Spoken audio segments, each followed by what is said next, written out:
Hello guys, so in this video I'm gonna show you how I've made use of C++ and Python to connect to my Raspberry Pi through SSH, get data from the Pi in real time, and send the data to a file where in JSON format where it's sparse, and then it could plot a graph for me, giving me all the metrics that I'm looking at.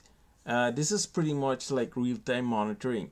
So here is how I will run this command, and you'll see what's happening here now. All right. So my code is running, and it's gonna go and it's gonna talk to my Raspberry Pi, and there you go. You get the graph. You can see the temperature, disk available, disk use, memory free, memory total, memory use.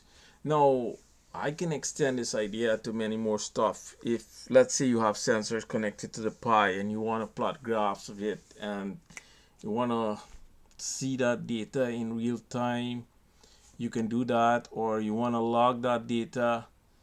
But I'm making use here of C++ and Python with some amount of Linux. Alright, so this is all I want to show you guys in this video.